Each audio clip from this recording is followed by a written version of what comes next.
So, earlier this week, Nintendo dropped the new Pokemon Presents, where they give current news and updates on the numerous Pokemon projects that they are currently working on. The main showcase, however, is the new generation Pokemon games coming out this November, and watching the showcase, the new Pokemon games seem to have their differences compared to the previous mainline games. So, in this video, I want to discuss what's going on with these new Pokemon games and give my overall thoughts on them.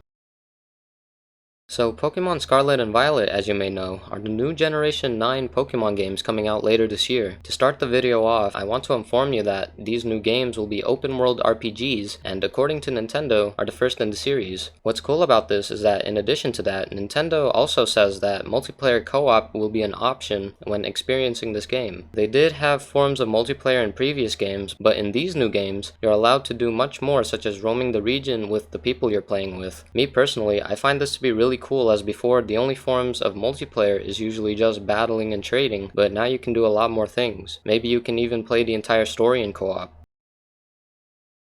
Now, if you were to ask me what my favorite news from the showcase was, it would have to be the announcement that there will be 3 different storylines that you can do when playing this game. Now, 2 of these storylines are yet to be revealed from what I know, but the first storyline you can do is the standard get 8 gym badges and become the champion storyline. However, something new that you can do is that when you fight these gyms, you now get to fight any gym in any order you desire. I find this to be a huge thing to be happening, as in previous games, you always have a set order of who you fight, and I also find a liking to this because being able to do this really fits in with the whole open world aspect of the game.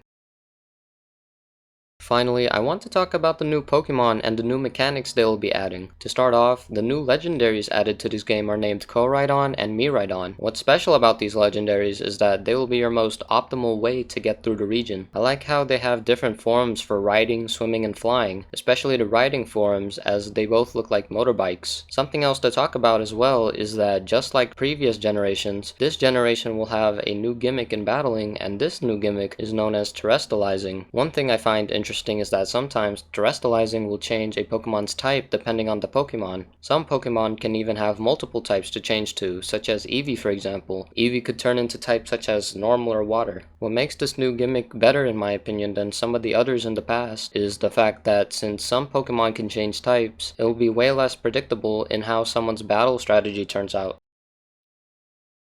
But yeah, Pokemon Presents showcases a lot of new things in the new Pokemon games coming out. If I were to be honest, I will say this is a big step in the right direction for the series. I remember when people were really hating on the Sword and Shield games, but if Scarlet and Violet managed to execute all of these new things well enough, I believe we might have a game that will be just as loved as Legends Arceus. But what do y'all think about the new games? I would love to know. Hope you guys enjoyed this video, and see you later.